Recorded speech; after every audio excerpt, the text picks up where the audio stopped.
friends, and welcome to the Sunday School Club. My name's Grace Kearney, and I'm your host.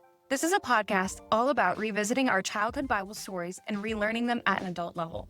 Today's episode is a hallway chat, which means in the last episode, I talked a lot about something, this time being Daniel in the lion's den. And this time I'll have a friend on with me to chat all about that and anything else that comes up along the way. Today's guest is an artistic visionary, a lover of PBS cartoons, a fantastic husband, and a dear friend, Christopher Syncere. Chris, welcome to the show. I'm so excited because you're my first guest that has actually made it to the studio. Person. By studio, I definitely mean the corner of my one-bedroom apartment. But we're live and in the flesh. we're making it work. Making it work. Yeah. Okay, so Chris, we met because your wife is a very important person. Yes. She Yes. is my absolute best friend since the 7th grade. And I will forever laugh when I go to the Lazy Man Pizza on University and I just think about the time where I was living out of state when you guys got connected. Yeah. And she would FaceTime me all the time, telling me about her days, and told me one week about this guy taking her to see Harry Potter. Which one was it? It was like the new one. It's like one of the Dumbledore, one of the The like American version. It's called Tales. Yeah, dang, I feel bad. No, it's okay. I don't know either. No, I was like, I know it's not like the old Harry Potter Yeah, because we're too young. Yeah, it was But- some Dumbledore. It was like tell his story.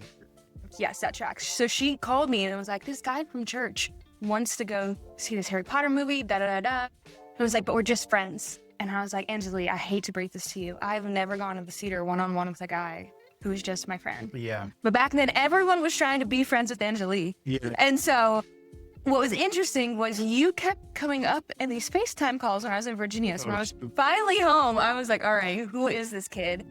We met at Lazy Moon Pizza, which you're not from Orlando. It's huge pizza slices.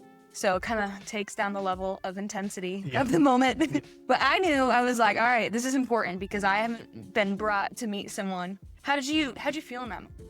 I remember being nervous. I was like, man, I'm about to get scoped out. Yeah, but no, I mean I'm like an easygoing guy. I always been like a easygoing. No, I go to. I was like, oh yeah, these poor people. Yeah. And it's, fast forward, it's insane to me. We talk about 4 years, over 4 years. You see, like it's almost half a decade ago. Dang, now I'm gonna feel old. It's just crazy. But yeah, I mean, she's the glue here. For sure. So, For sure. And one of the first things she told me about you was that you are a rapper. yes. And I thought to myself, this better not be some kid that thinks he's a SoundCloud rapper. And she said, no, he has like Spotify. Yeah. He's real. And I listened and I was like, okay, this guy's not bad. Yeah. How did you even become a rapper beyond a SoundCloud rapper? Hey, I mean, now it's easier. It's easier now than ever. I think to like actually be an artist because you have platforms like Digital, which is what I use, or there's a platform called TuneCore, where basically you set up an account, you pay a subscription for the year, and depending on the subscription, you can upload unlimited songs throughout the year, and they'll send it to Spotify, Apple Music, all of the streaming services. Yeah. And so you can put it on there. Whereas maybe 10 years ago, it was a lot harder to do that. Yeah. Which is why everybody was a rapper. I remember feeling senior year of high school. I was like one of the first artists. I was trying to be an artist in my school. I was one of the first guys in Spiderman. And I was, nobody can touch me at all. Like, I got to find out either. You can't say nothing. Yeah. Made it way more like legitimate. It does, because podcasting is a similar thing where I use a platform called Descript, and that kind of helps me record and get an RSS feed. I don't know what that stands for, but you need it to get on to Spotify and to Apple Podcasts and everything. And I felt so official the very first time I saw my stuff on Spotify. Yeah. And I was like, oh, dang, this is like real. Yeah, we're official. Yeah. So what drew you to rapping, and then what has kept you in it? Yeah. So I think what Judah Smith has a quote that says something like, paraphrasing, but what gets you there is what you're gonna have to use to keep you there. Yeah. Things like if you got something by striving, you're going to have to keep that thing by continuing to try. It was the context. I think what drew me to rap and what drew me to music is the same thing that is keeping me now. And that is a couple of things. It is just love for the art form and just the crafting of words, putting that over music and how that can actually, you know, always. And two, like having a love for people, you know, um, music is one of the things, regardless of religious beliefs, political beliefs, regardless of what you like and don't like, it is something that Beyonce says she's putting on a concert next week. You're going to have people from a million different walks of life pull up and sing her song together and have a good time all collectively. Music is one of those things, it's powerful in that regard, you know. Yeah. So yeah, I've always, so 8 years old, 9 years old, you know, to wanting to write music is the same thing that What gets you excited about the music industry right now? we, I think there's a shift right now, you know, with music, where people want more Christian music. I feel like right Yeah, yeah. now. I mean, you see it with like Forrest Freak. Yeah. He's doing stadium tours Oh my and like goodness. selling them in number ones. Yeah. All his songs I feel like are trending on Instagram. It's crazy. He passed Drake on the YouTube monthly listeners. Really? A Christian artist passed Drake. Yeah. Dang. Which I know YouTube a whole different world. And Still. it's incredible. Yeah. I mean, I think that even like with Christian hip hop, you know, we're starting to get our own set list, like Rolling Loud. And you had this guy Miles. He was the double XL freshman, it's like a really big deal, you know. So I think the industry wants more Christian music. That's something that excites me because I've always been the person that is there's for everybody at the table. And now this is prime time. If you're a Christian artist, let's see, make sure you're doing it for the right reasons, pure motive. This is a thing where more than ever, you know, people are actually able to get the message of the gospel, because I think people are tired of just the same stuff, specifically rap music too. Definitely rap music. I think people are tired of the message that they've been hearing for the last 50 years. They're saying they want something that is really going to, you know, water my soul. You know, So how did you, let's get into your story some. How did you even end up in the faith, following God, and then being like, I'm going to use my gifts and talents even for him? So taking everything, essentially, and to the Lord. you know, I was not raised Christian. And my life was very, I think unstable is an understatement. You know, my mom and dad were married when I was born. They got divorced. My dad had left the house. He walked out before they were even officially divorced. 3-4 years old. I have very few memories as a kid. As a little kid was very few memories. My mom was pregnant with my sister in high school. My sister right out of high school had me by the time she was 21. And so by the time my dad left, she was probably 24-ish years. That's young. Yeah. And I think right now I'm 27. I'm Yeah. like, I don't know what I would do having two kids by No, myself literally. right now. You know, to be, you know, in your young 20s, being a single mom. She didn't have an education. She, I thought all these years she graduated, but she never graduated. She got her GED. And Was that so that she could have your sister, or that's how it played out? I think that's how it played out. Okay. I don't know all the Yeah. details. Ask her, but yeah, I mean, she didn't have an education. You know, she was working at Perkins, you know, as a server. Yeah. And she's a waitress all her life. With that, there's a ton of money in unless you're working like where she is. But like Perkins, Yeah. Sunny, she worked that year, not making a lot of money, you know. And so naturally, that plus the fact that she was a She still wanted to be somebody in her 20s, party at home. Oftentimes my sister, I kind of took the back burner, to my mom's own desires, her own interests. We moved around a lot.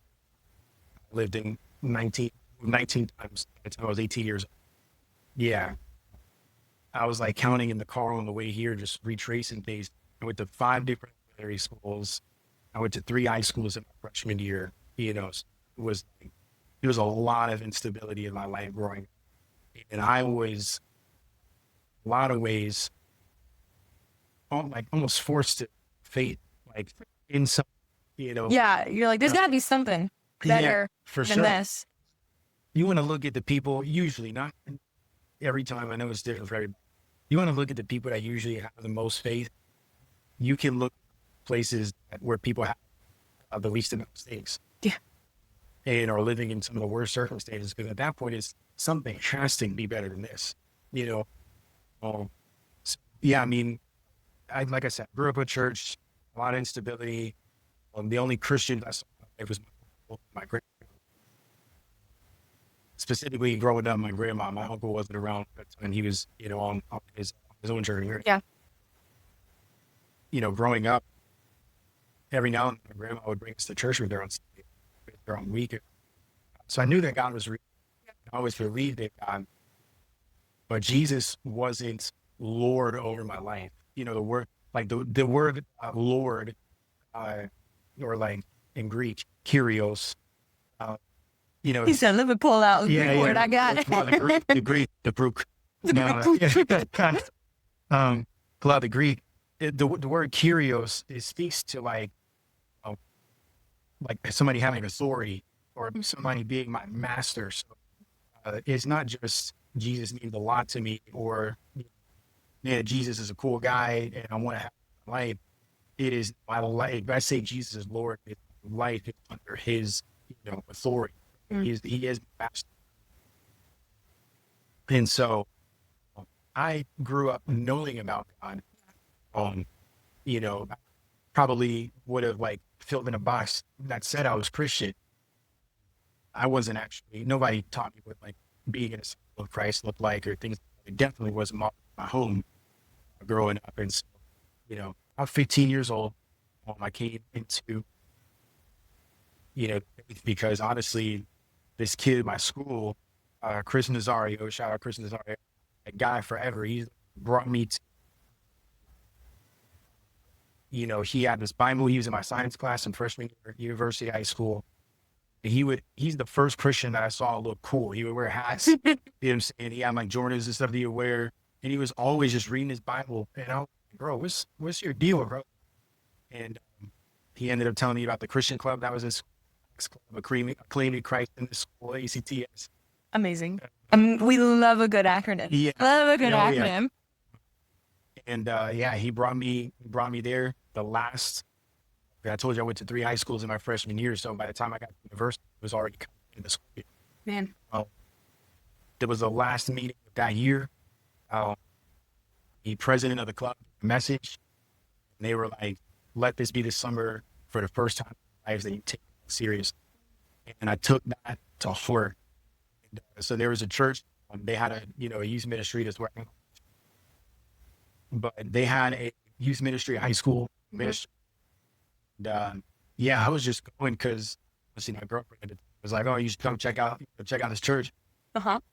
And, all right. And I love it. I got immediately Dominic Polverino, my guy Angel. They took a liking. They took me. They taught me to pray. They taught me what it looked like to actually engage the scriptures. The rest is history. I know I'm a little long-winded, but that's... No, but I love it because I obviously, we've been friends for years now, so I've heard portions of your story. I never actually knew the full Acts Club, at the school, Bible nerd with Jordans. I didn't know all of that. And that's so cool because, when I was thinking and plotting out, all my episodes, I knew I had Daniel the Lion's Den, and I needed something about faith to follow it up because, Daniel lives a life of faithfulness. That's the whole book. He starts as a teenager. And I told you this before I started rolling. It was crazy. My church started a series on Daniel this last Sunday. And, I've had this scheduled for a long time, so I didn't even know that. And my pastor called up 13-year-old boys onto this, like 13, 15-year-old teenagers onto the stage just to give us a visual and be like, this is the age that these boys were taken from Judea and then brought down to Babylon. And like they had to determine in their hearts that they were going to have Jesus as Lord. Well, not Jesus at that point. Jesus at that point, but not, what I'm saying. I get yes. How do I not say heresy, but probably say it? Having the Lord as God in their life. So that's so cool that when you were around that same age, you had it was other guys who were sticking up. Because I'm sure University High School was not the most Christian high school in Orlando. There was so much. Yeah. Do you remember even anything in high school? Like, we have any high schoolers listening to this that just different things that you had to face of being, I'm sure you got made fun of for being in a club called X or going to faith or doing different things. Like, what made you stay in the face of probably a lot of ridicule? Yeah. It was like, there was a little bit of pushback from people, specifically, I remember it. I think right now I had on a Christian shirt. It had like a cross on the back, and this guy was, this when I started doing music, and I made my first t-shirts, and I was trying to sell them and stuff. I was trying to sell them to school. I'm selling shirts. Yeah. And this guy was like, he's like, bro, who do I believe would want to buy a shirt with a cross on? Like, nobody, I don't care about that guy. And I was like, all right, hey, it may not be for you, or clearly not the audience. I do remember there being some pushback. I remember feeling a little weird. Most of the time, it wasn't people. Sometimes people tried to actively debate me, like, like it was like, we used to have this prayer circle in the middle of the courtyard, and I would lead the prayer circle every morning. That same club, I ended up becoming president of Axe Club. My senior year, junior was vice president. So I would lead the prayer circle before school. And this person tried to debate, like, I need you, tell me, why do you think Jesus is God? I'm gonna tell you why he's, like, I was like, oh my gosh. You're like 17. Yeah. Like, bro, I don't have the answers. Like, there definitely was, but it was one of those things, like, this was real. And even if I didn't know it then, I knew it was real for me. Yeah. I knew that, like, I knew this grace. If the gospel could work for Christopher, who doesn't come from a lot, who, grew up in an institute, grew up unchurched, who has all these different issues, the gospel can work for me. It can work for literally anybody in the world. You know what I mean? And so I think there was just something in me, like, I have to continue to tell people about this and carry myself. I was doing a little bit much. In fact, I was like making sure I had to have my Bible out in my hand. I was carrying it around school. You wouldn't see it. I mean, hey, I'm sure the Lord smiles at that. No, for sure. Yeah. But I was feeling, people got to know this. This thing. I was like, come to church. That was. Man, I think something too that I think your life, not for circumstances, but just in the needing of faith, kind of parallels Daniel, again, starting when you're like a teenager, getting thrown into a weird situation. But then when we hit Daniel in the lion's den, he's 80. So he's determined to follow after the Lord. Have you, like, outside of your conversion moment, as you've matured and been sanctified in your faith, can you recall any moments where you've, like, had to predetermine, draw a line in the sand about X, Y, and Z that you're not going to cross because of your commitment to Christ as Lord? Yeah, that's a good question, Grace. I mean, I think of a couple different things in my life. I think of work things, when people have wanted me to compromise background sales and stuff. Yeah. And there have been specifically like over the last year, instances where I've had management come, do this, tell the client this, it'll be good. You'll get this. And I've literally had to tell my manager, the person who's over me, be like, no, I'm not, I'm sorry. I can't in good conscience lie to this person. Yeah. Just make you guys a little bit more money. Yeah. And I'm sure it's make you a little more money too. Was your commission attached? Oh yeah. Yeah. Yeah. Okay. It's one of those things. And I remember it was this manager that I'm thinking about, he was yelling at me on the phone, and then we had a whole like group thread in Slack, and I'm like, not Slack, not a Slack, a SmackDown in Slack. I was slacking, and I was like, hey man, you're slacking. But yeah, I mean, it's like, dude, I'm not gonna compromise my morals and what I believe Scripture calls me to, for the sake of money. Yeah. And so, and there have also been other things, but there have been things where in my early 20s, or, in high school, and things like where I be, and sorry, love you, but I'm not gonna, be I'm not gonna pull up to this. Yeah. Some of my best friends from middle school, they, Lord, practice a Christian. There's best friend. Yeah. And there were a lot of times coming out of high school, even going into 21, 22, 23-ish years old, because of kind of stuff. There'd be times I'd be like, hey man, like, I love you. We go back, like this is all here. I'll pull up to the movies with you, not going to the club, bro. You know what I mean? Like, I'm sorry. It's not happening. It's not my scene. Just things like that where I'm like, I haven't been perfect at this. I gotta protect what I believe in, or else it loses credibility to the people. I lose people. I mean,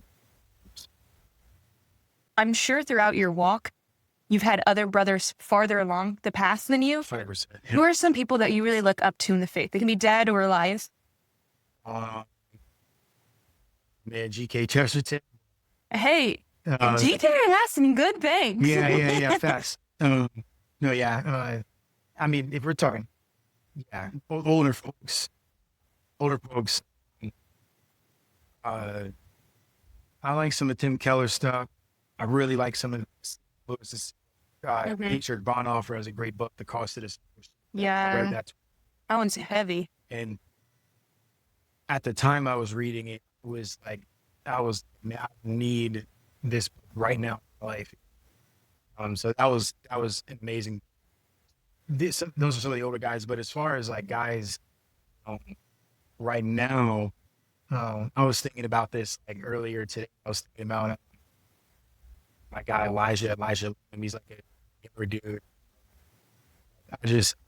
He's like a great mixture of zeal for the Lord and also just wisdom, knowledge, which I just really look up to.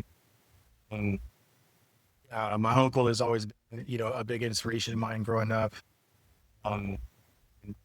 Those are like my like go-tos. We're talking pastors. Love Judas. I've always loved Judas. Can't think of any No, those are great. Yeah. Reggie Kid. Yeah.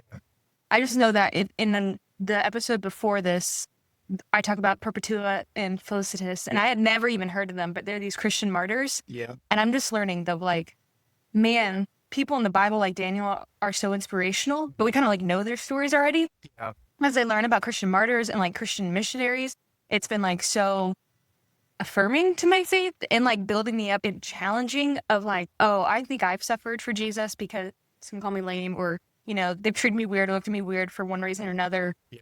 But like, that's a whole nother level that I like, they just gave me a whole level to like strive to of like, that's a willingness to go to. These I've gone through. Yeah. Why do you think Jesus is worth it in the end?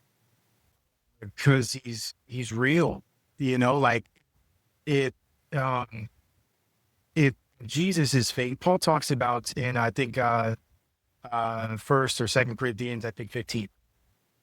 And he talks about this idea that if he's talking about resurrection, that some people were saying that there is no resurrection of the dead. We're not going to be raised alive in Christ. And Paul's argument, what people were scoring, was like, if there is no resurrection of the dead, we might as well eat, drink, and be merry, for tomorrow we die, he says. The idea is, if Christ hasn't raised from the dead, wild out as much as you want, drink as much as you want, have as much fun as you want, because all of this is meaningless. You know what I mean? And we might as well just have fun as we're, while we're here, because it's not like we're going to be raised. So who cares? Yeah, if that's it. Yeah. Why not? Yeah. But he says, but in fact, Christ has been raised from the dead. There is resurrection of the dead. And so because Christ has been raised from the dead, we're going to live like we are also to be raised to life with when we pass here. Is the idea that he's noticing. I think Christ is worth it because his story is real. And we got like all this historical truth, So I was going to ask, why do you believe in the resurrection? Because it is like, we talk about it a lot in church. Yeah. It is wild to tell someone, oh, I believe in a God who I think came to earth, was a man, lived perfectly, crazy, died, horrible death. And a lot of people can accept the death. They're like, oh yeah, he was alive, he died, but then rose again. So why do you believe it? Yeah, and 3 days later at that is wild. Some people, they'll die and they get the clear, like a couple seconds later, and then come back to life. But yeah, I mean, I think it takes a great deal of faith to believe in it. Like, sure, you can hear the, historical accounts of Jesus' life. Hear I think you talked about lines of like how science has actually proven some of the things are written in the scriptures. And you can hand somebody all of that and they can still say, it's just coincidence. Yeah. But I think it does take a great deal of faith to believe in somebody that you've never seen. Like we're like praying to somebody that like, and say like, where two or three are gathered, God is there. So it was like, is he on the chair? Is he sitting in the chair, or is he? I'm saying, like we can't see him, we don't know. But I think it takes faith to believe that. I thought about this before, Grace. I don't know about others. I can only speak for myself. I've had that faith my whole life. And the concept of things I presently physically see is not foreign to and I have been able to feel and been able to see and experience God in my whole life. I don't have all the answers. Apologetics guy, to the high school that debated me back in the day. I don't have all the answers. I think it just takes faith. I think that's a hard thing to conceptualize. It's a hard thing to explain to somebody that, hey, just have faith in this 2,000-year-old book. We're just going to read this entire life and like. It's definitely, it is a weird element because we are to love the Lord our God with all your heart, mind, soul, and strength. And so there's soul in there, there's mind in there. So there is that mixture of like, hey, I can know these things and I can tell you all these things. I think I was listening to a podcast today with Jeremiah Johnston, I think is his name. He just came out with a new book. He's all about like the Shroud of Turin and all. Yeah, he is all. He's like all about the resurrection. I wasn't tracking the conversation fully, but he was saying smart things. But it was like, but I know also when I was 5 years old and I accepted Jesus, it was that faith of like, all right, like I'm gonna believe that this is true and stake my life on it. And the Holy Spirit fills in the gaps for you because He's not expecting all of us to be top level apologists to study their whole life. These different elements. Okay, Chris. So we've had an awesome conversation about faith, Jesus as Lord. all these deep things, but you also are just a magician who's on stage with people, seeing all things. Do you have any stories that just kind of haunt you in the background? You're like, man, I hope that doesn't happen again. A million of them joints. Yeah. My most embarrassing, I still haven't done a show since this show, partially because of this. Yeah. My most embarrassing performance I did at my album release party, April 2025 last year. We did it at a movie theater, and I was like, man, I have this concept. I want to look up at people because the movie theater, they go up. I don't want to be on stage looking down at everybody. Yeah. This is just super cool. I had this big screen. It was a very cool idea. I was there. It was a cool idea. I appreciate you. And we tested the footage with like a 3 or 4 minute clip. I had my friend go over there and test the footage, the video, and it looked good. Yeah. I was like, all right, bet, cool. Get the final footage. The way I usually always do my set lists, and because I had 2 other guys performing, I had the entire night, 2 hours long that I had booked it for. I had the entire night on one file as far as the visuals, audio and everything was in this one file. So that way, when they're up there in the movie theater booth, they can just hit play. And I don't got to keep telling them, hey, play the next one, Yeah. Because the file that they needed was an older movie theater. They don't have all the equipment and technology. They needed this like specific file type that I'd never heard of in my whole life. And it was, Grace, I was like, started to download it. I was like, oh, this thing will probably, it said on CapCut, which is what I was editing it on. It said on CapCut, and it was such a large file. It said like 2 hours to download. Okay. Yeah. And it had been earlier in the day. I was like, all right, cool. Yeah. About 2 hours, boom, you can get this on the file, get the USB over to the movie theater. Well, when it was done on CapCut, then it had to upload on the actual site that I was using for this specific file type. Grace, that thing said like 18 hours. And I got a video of it on my phone when I like shortly out. I was like, 18 hours? The show is in 2 hours. Dude. And I was like waiting and seeing it was going to pick up. I ended up being like an hour late to that show.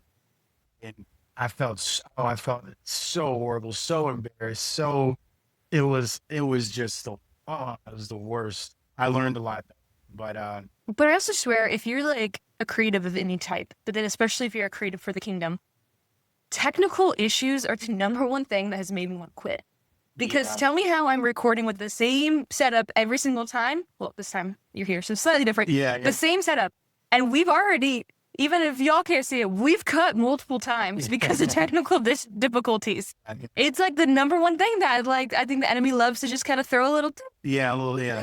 And it's like, I'm not going to let this stop me, but Facts. I'm going to be really mad about it. Yeah. Yeah. And, it's learning lessons, Grace. I think I've had a lot of blunders in my day, with just like, man, I got really bad ADHD. It's hard for me to like, doing stuff is just hard sometimes. Doing stuff is hard. That'll be the quote on this episode. Yeah. Doing stuff is hard because nothing is true. Yeah. It's learning lessons. I've learned invite more people to the process. I try to do things. Hey, I love that. Okay, well, speaking of inviting other people, the last question of the show, because it's called a Sunday School Club, is what's a club that you would create? It doesn't need to be realistic or anything, just something that sounds like a fun, exciting thing to you. I'm gonna give you 2 quick ones. First one, chess. I would do a chess club. I know people got chess clubs everywhere. Yeah. So that's like, I love playing chess. I was talking with people the other day. I feel like every man knows how to play chess. Yeah. And almost every woman does it. Yeah. Once you know how to play, it's basically who's the best at being 10 steps ahead of it. Okay. Yeah. I can see the appeal of that. Yeah. It's like, I'm like playing before you hear me. Oh, I got this guy. I got him.